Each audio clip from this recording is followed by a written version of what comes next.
Hey everybody, and welcome back to my YouTube channel. Over the last 2 years, I've been asked a lot what I do with all my plants when I go on a holiday. Now, I haven't really been on a holiday since my plant hobby escalated due to lockdowns and border restrictions, but I just came back from a 2-week break overseas, so I wanted to share with you what I've done to make my plants survive those 2 weeks. When I go on holidays, my priority are not my plants. My priority is this little supervisor in the corner over here. Of course, my cat comes first, so I didn't really have any option but to get a house sitter, so Brett isn't all by himself and is well taken care of. I was very fortunate to have two of my friends put their hand up to house sit, cat sit, as well as plant sit. So I personally didn't do much to actually make my plants survive. I didn't change any of my setup. I didn't, convert everything to self-watering and so on. I really just taught my friends the way that I normally take care of my plants. But there are a few things that I did to make their life as easy as possible. And that's really what I wanted to share with you today. And afterwards, I want to give you a quick update on all the growth that has happened over the last 2 weeks. I checked the forecast before I left and it was a couple of super rainy weeks. So that actually really worked in my favor because the humidity outside was at a constant 90%, which means that I don't really need to worry about, humidity levels. I don't really need to worry about any plant drying out too much because I know that just purely based on the humidity, the plants probably won't really need that much water. To make their life easier, I divided their jobs into 2 buckets: conditions and care. My friend that actually stayed here and took care of Brett was in charge of conditions. So just making sure that the plants get enough light by opening blinds, maybe closing the blinds to keep the heat in when the sun goes down later on. Maybe turn on a heater to make sure the temperature doesn't drop below 16 degrees. From a humidity perspective, I was really lucky. It was pretty much raining non-stop, so there wasn't really anything that needed to be done in relation to humidity. Not that I would do anything for humidity anyway. I do not use humidifiers. I just take advantage of the natural humidity in Sydney. And given that it was raining non-stop for 2 weeks, there was no humidity issues to be expected. I pretty much just ask her to keep the temperature around 20 degrees. Turn on a heater if it drops below, do nothing if it goes above. Out the rooms a couple of times a day, open windows, but make sure that the plants don't get blown away by the wind and so on. So really just the basics, the things that I would normally do to just make sure that the conditions inside my apartment work for my plants, but also, of course, work for the person that lives here. So that was hopefully pretty easy, given that it was a shitty couple of weeks with all the rain. My second friend was in charge of care. So when I talk about care, I mainly talk about watering. I didn't really bother asking to check for pests and so on. I was only gone for 2 weeks. So I don't think that any pest infestation could be so out of control within 2 weeks. I didn't really bother asking them to check for pests. I really just focused on watering. I gave them indications as to when to water which plant, and I did that using these little dots, but ultimately it's just an indication. Most importantly, I taught my friend how to check the moisture levels of a plant, how to check the moisture levels of a moss pole, and then act accordingly. But just to make their life a little bit easier, I gave them like a little indication as to what I anticipate the watering requirements would be. I anticipated that just checking the weather forecast. So again, it was 2 weeks of non-stop rain forecasted. So I didn't anticipate the plants to use a whole lot of water because there isn't much sunlight when it's raining all the time, meaning there won't be that much growth, meaning it won't be that hot and it won't be dry. So I anticipated, not that much watering. I didn't anticipate much watering need. That would have been completely different if I would go on holidays during summer and it's 30 degrees, right? So I don't want to make this into a tutorial as to how often to water a specific plant because it's so dependent on whereabouts you live, the conditions you've got, what time of the year it is, and so on. But basically what I did, I had used 3 different types of dots. So the silver dots are plants that I anticipate need to be watered once over that 2-week holiday. A red dot means that I would anticipate this to be watered twice over that 2-week period, and a red dot with a black dot in it would be anticipated to be watered every 3 to 4 days. Now, for example, my oxalis over here, it's a pretty thirsty plant, and even if it's not really hot, I would anticipate this to need water at least every 2 or 3 days. Same as with my canna lily over here. But plants like a Monstera deliciosa, I just watered them before I left, and then I wouldn't really anticipate it to need water for another couple of weeks. And even if it did, those plants are pretty tolerant to drying out, so nothing I couldn't fix by the time I get back. Now, with the moss poles themselves, I just basically taught my friend how to check when a moss pole needs water. Of course, I gave anticipated watering frequencies as well, like all the poles in my bedroom probably once a week, the poles in my living area maybe twice a week because the room is much larger and the environment isn't controlled. But ultimately, it's not really about just sticking to the exact frequency. It's really checking the plants and figuring out whether or not they actually need water. Now, I have a separate watering tutorial in my moss pole playlist.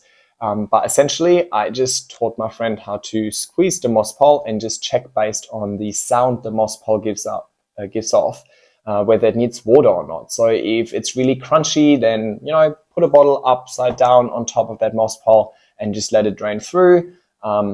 If you squeeze it and there is no sound, then don't worry, come back in a couple of days' time and check whether it needs watering then.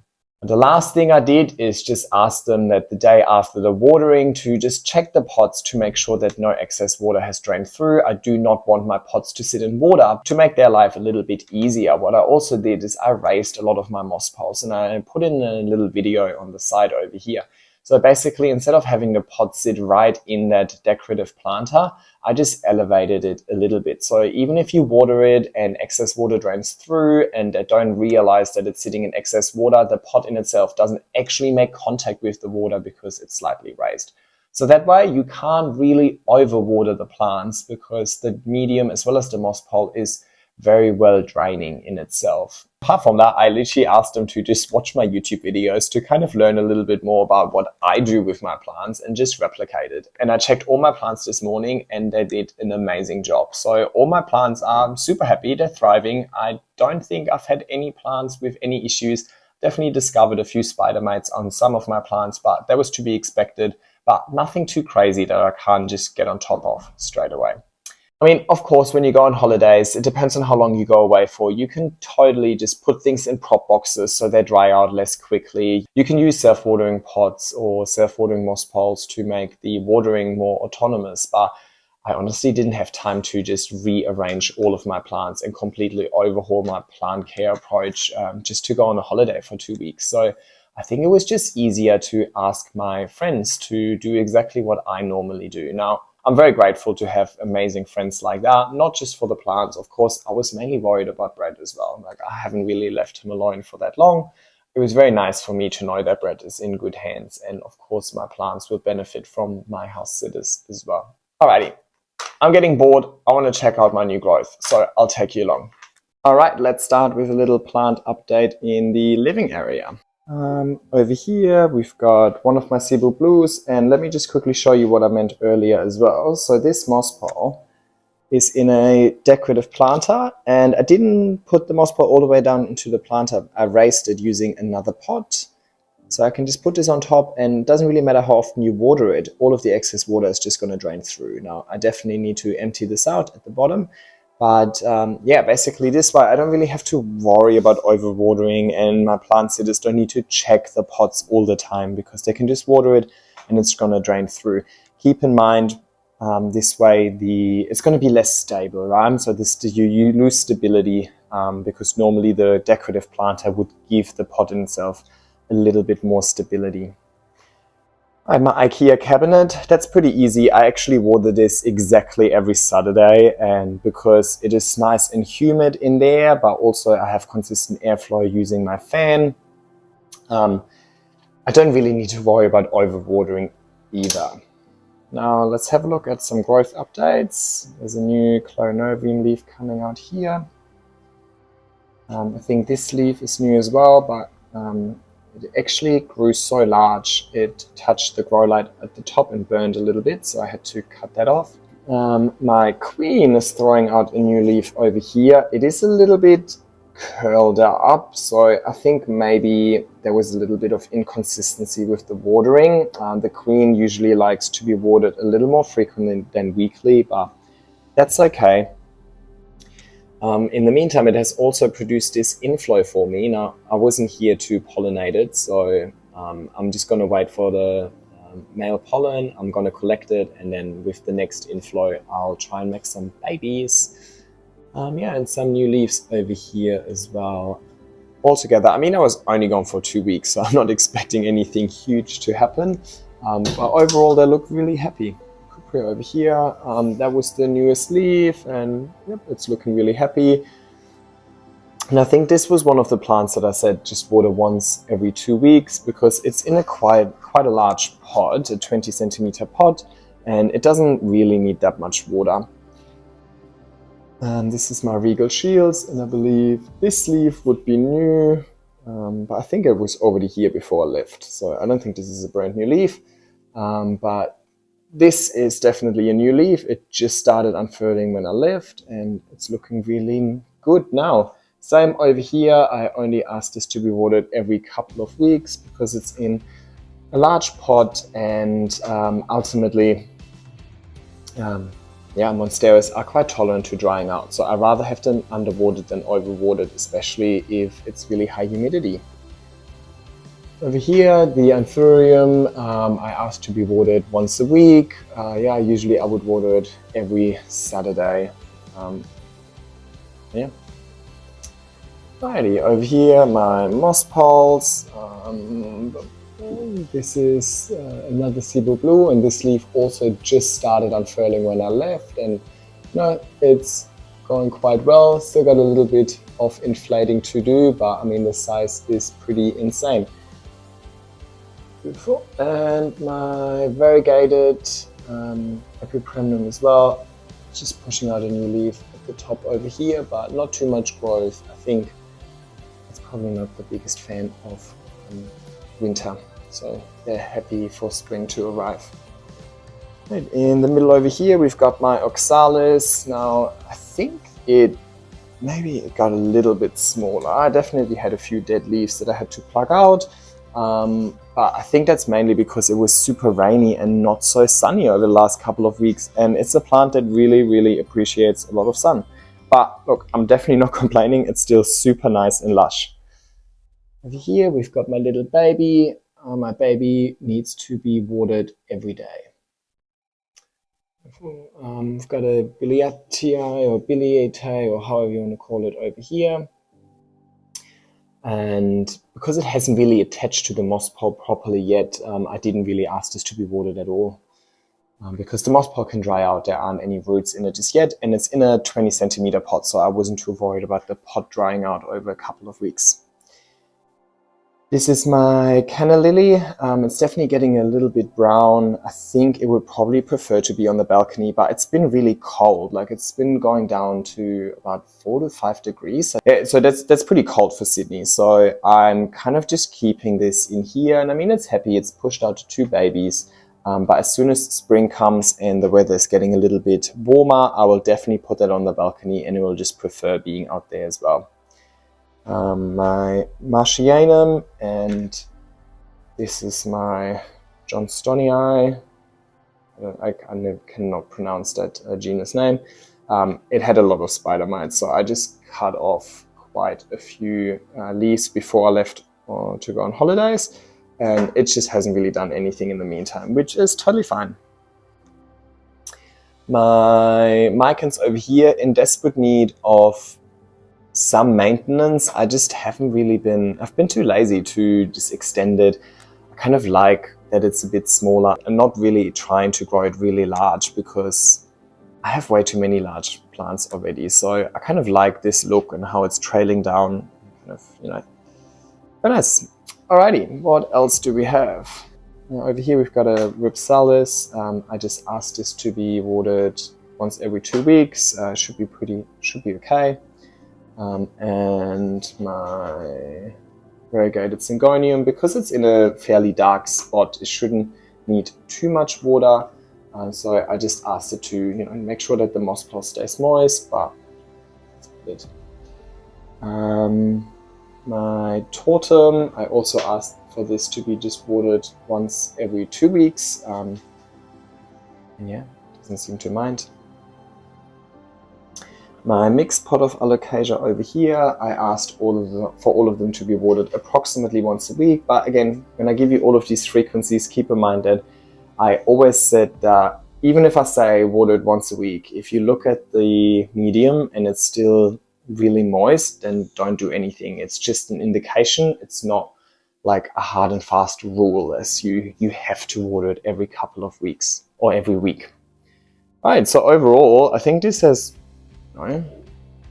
Hang on, I forgot the gloriosum over here. I think this leaf is also the newest leaf. It was already unfurling when I left, but now it's fully hardened off. Happy days. And just before I left, I also cut the stem. So you can see I made a few cuts over here where the stem is quite empty, and I can see new shoots coming out over here. So happy days. Success. All right, let me pan over to the other side. So over here, these plants get quite a lot of afternoon sun, so I pretty much asked for those to be watered at least once a week. With the moss poles, of course, keep the moss poles moist at all times. So I asked for the moss poles to be checked every couple of days. A couple of times a week. Newest leaf on my variegated monstera. What else happened? There's a small dubia over here. It's not getting a lot of light because it's kind of shaded by the other plants, but it's on purpose because I wanted the dubia to stay juvenile. And the newest leaf on my majestic over here has finally hardened off as well. Because this leaf is so large, it takes a few weeks to actually completely harden off. So happy days. Beautiful. So we've got quite a lot of light coming in. So my Adansonii, my El Salvador, and my Atabapoense over here, I just asked to be kept moist using my upside down bottle technique. And this is the newest leaf that was just about to unfurl when I left. It's gotten ginormous. It has beautiful red backs. A few smaller moss poles over here, Peru, Pinatipatita, I think that's how you pronounce it, and a Sapinada. And again, I just asked these moss poles to be kept moist. All right, so overall in the living area, everything survived. I haven't had too much growth in here, which was to be expected. It was, again, a really horrible couple of weeks with a lot of rain, overcast the whole time, so there wasn't much sun, and ultimately you need light for growth. But it kind of worked in my favor because if you have a lot of growth, the plant needs a lot of watering, and I wasn't here to help with watering, so it kind of really worked out to be perfect because my house sitters didn't need to water too much, but my plants had amazing humidity to thrive, or at least not die. All right, moving on to the bedroom. Now it's kind of afternoon over here, so the sun has already moved down. So it looks quite dark in here, but honestly, it's not in the morning. All of these get a lot of bright morning sun. So, but the grow lights that I've got supplement the light. So I've actually seen a lot of growth in here. So let me show you. This is the newest splendid leaf that was just unfurling when I left, and it has grown super large. I think it's the largest one I've had so far. The veining is amazing and nice reddish X as well, and it's already pushing out another leaf, so it's really happy. A very large new leaf on my Sodiroy. It's also the largest one I've had so far, so quite significantly larger than the one before, and it's still not fully hardened off as well, so very happy with that. And my Verrucosum, this was the newest leaf that unfurled. It's now fully hardened off, and you can see over here that it has new growth coming, so happy days. All right, what else do I have?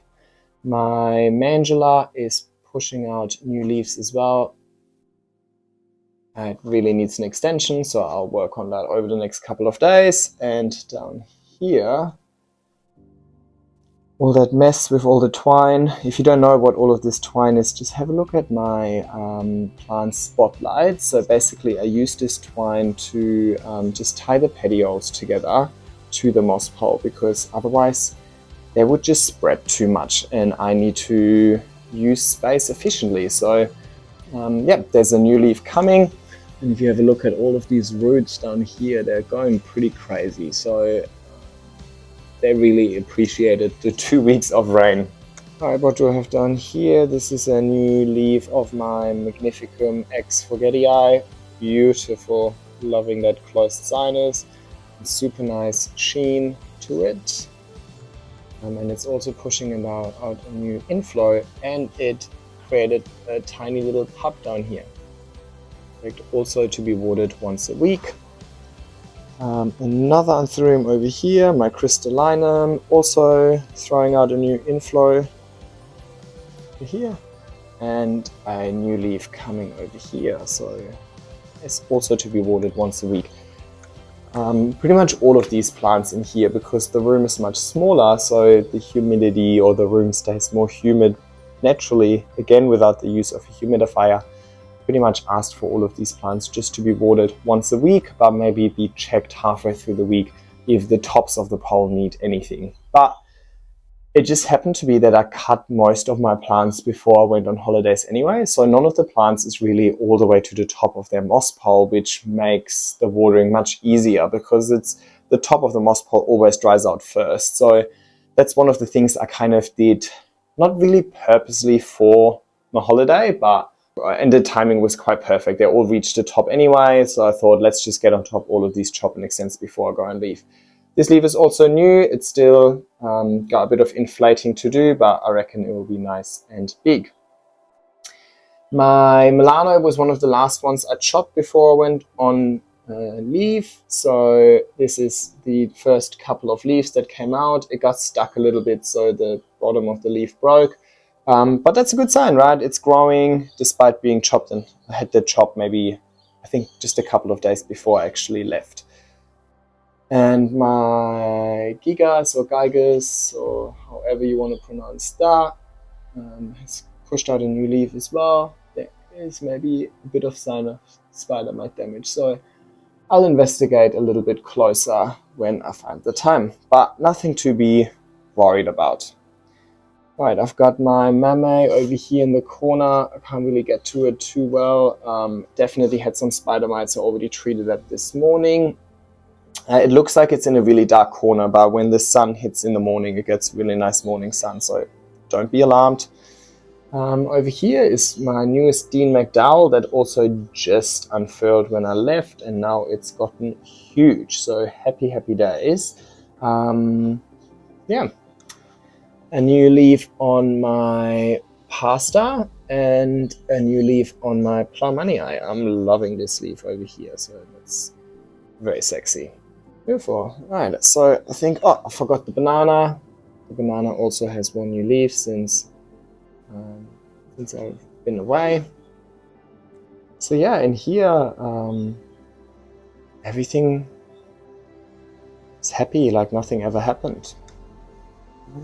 But I do need to kind of rearrange a little bit, fill these little gaps over there. I know. First world problems. Alrighty, I think that's it. I just really wanted to give you a quick growth update and check out all the new growth that has happened over the last couple of weeks. Honestly, I was super impressed at how much my plants have grown in just 2 weeks. When you see them on a daily basis, you don't recognize or you don't notice how much they actually grow, but being away for 2 weeks and then coming back, I noticed a huge difference. So my plant sitters and my house sitters and cat sitters did an amazing job. So thank you. All right, that's it. Feel free to like and subscribe, and I'll see you next time. Bye.